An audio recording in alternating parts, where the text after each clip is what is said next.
Dark can switchboard. One moment, please.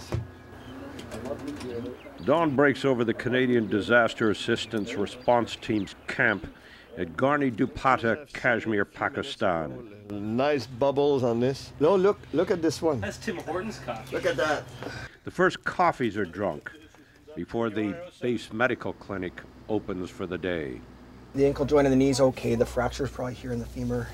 You check the pelvis. Okay, I'm just a minute. And the pelvis is stable. So it's probably a mid-shaft femur fracture. You can see how this leg is shortened by 2 inches, a classic sign for that. Has she walked since the earthquake? No.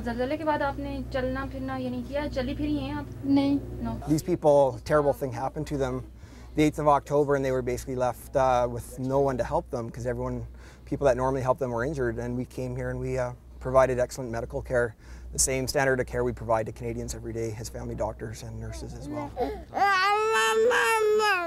To be down here, to see so many people in distress, doesn't matter what race, color, religion, anybody who were to come down here and be in my position and see what I've seen, it would have been just shocking experience. So it's been both a blessing and a painful experience, definitely.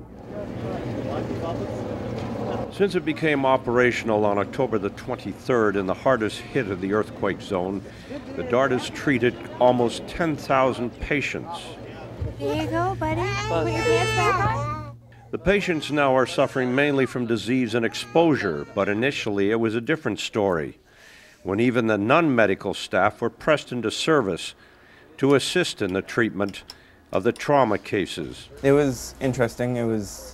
Interesting is not a word I'd use, would you? No, but it's the only word I can think of that would describe it. It was, I had to walk out at points because it was just not my forte. Definitely have not seen stuff like that before. During the quake, he was pinned under the rocks for about a half hour, and he suffered this wound on his leg. Fewer patients are coming to the base clinic. Some are for follow-up care, like this little boy. What he saw is this open wound that we're dressing every second or third day, and he's been on a regimen of antibiotics. Is this one of the more rewarding parts of being a soldier?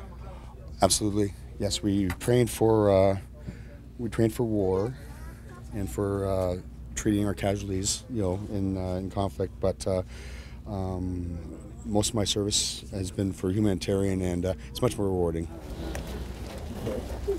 The base clinic is no longer the center for delivering medical aid. Now the emphasis has changed. Initially, we had split our medical resources between half of them being in the clinic and half of them in mobile medical teams.